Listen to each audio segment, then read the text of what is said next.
I wanted to do this story because, yes, we know here, of course, in Quebec, new rules and regs concerning Airbnbs, right, ever since that tragic fire in Montreal. But what's happened since then has been really interesting because other cities and other jurisdictions, and I mentioned, I think at the time, New York, where there are so many Airbnbs, are tightening the screws on people who are doing this. And a lot of people do this, of course, as investments. They don't have one property. They have 2 and 3 and 5 and 10, and they actually use this to make a living. New York City doesn't want to see it anymore. And then just a couple of weeks ago, Vancouver decided to tighten things up as well. David Wachsmuth is a Canada Research Chair in Urban Governance. He's an associate professor at urban planning over at McGill. He's on the line. David, I know you're familiar with the story. My question is, as other cities are beginning to tighten, as I said, the screws, what's really changing here? Anything? What's changing in New York is they are more or less making Airbnbs illegal. It's kind of full stop, and that's a huge switch in the city that's traditionally had a ton of tourism. But I don't think it's one we're going to see emulated so much here in Montreal or elsewhere. Well, will it even make a difference? That's what I wonder. I think about the Airbnb in Old Montreal, and it was operating illegally. Those weren't valid Airbnbs, and so what will regulation actually accomplish? Well, it's a good question, but the thing is that if you go to Airbnb, you try to book, an apartment, it says you're booking it from Alice, right? And you don't know who Alice is. It's probably not their real name. And whatever that photo is, it's not their real photo, right? Right. Everything's anonymous. And governments have the same problems that we do there. So actually having some rules that mean everybody has to register does solve the problem of, like, who do you go after if somebody's not obeying the rules? And until recently here in Quebec, that was just a complete nightmare because nobody was following the rules. Nobody's getting registered. That's one thing that's really changed clearly for the better in the last couple of months here. How much, I know at the beginning, Airbnb kind of had their backup. I know we kept trying to reach people here in their Toronto office. They didn't want to say much, and they continue really to just kind of, walk away and say they will do what the government's suggesting they do.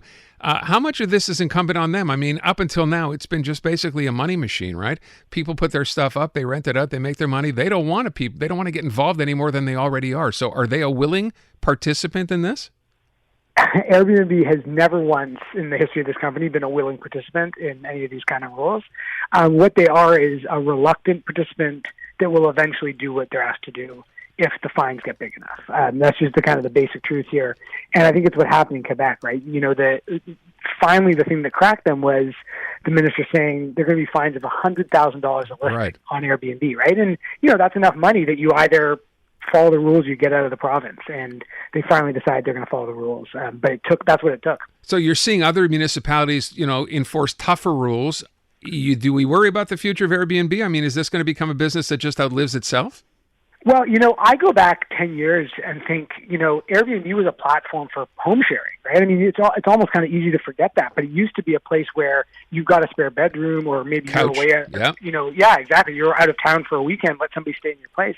That's actually a really good model. It's, it's win-win, right, for cities because you get a little bit extra money in your pocket and the city gets some more visitors. I think that Airbnb could be a perfectly great place to have that kind of home sharing. That stuff's just been pushed out of the market by all the kind of, commercial and sometimes illegal full-time short-term rentals. Right, and that then becomes a different thing, a different model than what we're seeing now and what's having such a devastating impact on housing, on rentals.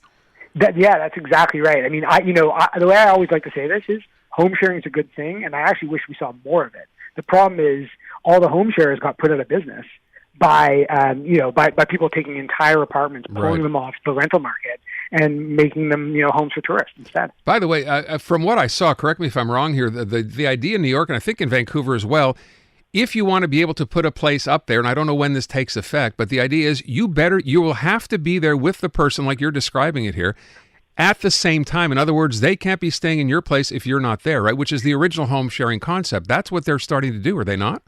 Yeah, that's right. And I do think, at least for my taste, I think that goes a little bit far. Like, I think it makes sense to, say, look, it's my house and I live here, and if I'm out of town for the weekend, let somebody stay there. So that's not allowed in New York anymore. I think that, a reasonable compromise is you live in the house, it's your house. You make the decision, right?